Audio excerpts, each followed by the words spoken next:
देवरिया कांड एक चुनौती है शासन प्रशासन और न्याय दिलाने के लिए, क्योंकि अभी तक ये जानकारी नहीं हुई कि पहली हत्या प्रेम यादव की कैसे हुई और क्या सरकार छिपाना चाहती है।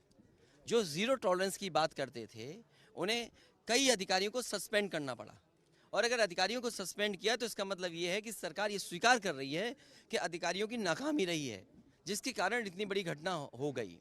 और फिर पारिवारिक चीज़ों में हम क्यों उलझें कि एक भाई ने ज़मीन बेच दी, वो भाई ज़मीन देने को तैयार है, तो ये ज़मीन का विवाद तो अलग बात है, लेकिन आखिरकार पीछे कौन है और फिर सरकार आखिरकार क्यों इसका राजनीतिक लाभ लेना चाहती है, सरकार क्यों राजनीतिक लाभ उठाना चाहती है।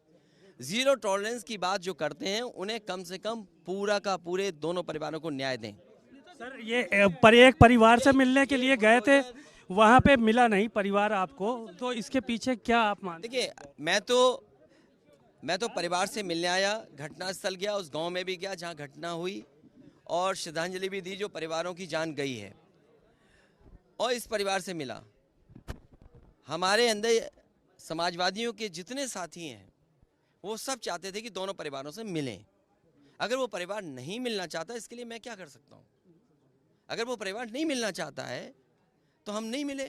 अब मुझसे ये पूछोगे कि मुख्यमंत्री हैं, डिप्टी सीएम हैं, विधायक हैं, मंत्री हैं, वो हम पे आरोप लगा रहे हैं, इस प्रेम यादव को माफिया कह रहे हैं, ज़मीन के गुंडा अपराधी कह रहे हैं, बुलडोजर की धमकी दे रहे हैं। अरे बताओ, एक भी केस उसके पास हुआ हो उसके ऊपर? कोई प्रधान बनता है, जिला पंचायत सदस्य बनता है, समाज में अच्छा काम करता है, समाजवादी, बस उसका दोष इतना है कि समाजवादी पार्टी के पक्ष में और समाजवादी नीतियों का प्रचार कर रहा था। बुलडोजर संस्कृति नहीं हो सकती है लोकतंत्र में।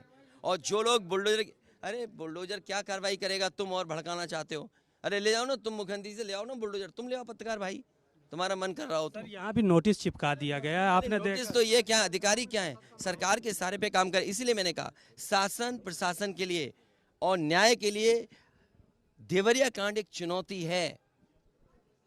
और अगर डीएम ये स्वीकार कर रहे हैं कि एक घटना के बाद दूसरी घटना रिटेलिएशन है, और तीसरी बात सरकार ये स्वीकार कर रही है कि उनके छोटे अधिकारियों से गलती हुई है, जिसकी वजह से कितने अधिकारी सस्पेंड हुए, 20 हुए कि नहीं हुए, तो फिर अरे पत्रकार साथियों, पत्रकारिता करो, क्यों बुलडोजर लिए घूमते हो? लिए घूम रहा है। अखिलेश जी बहुत ही आक्रामक नजर आए और साफ तौर पर बहुत सारे आरोप लगाए हैं।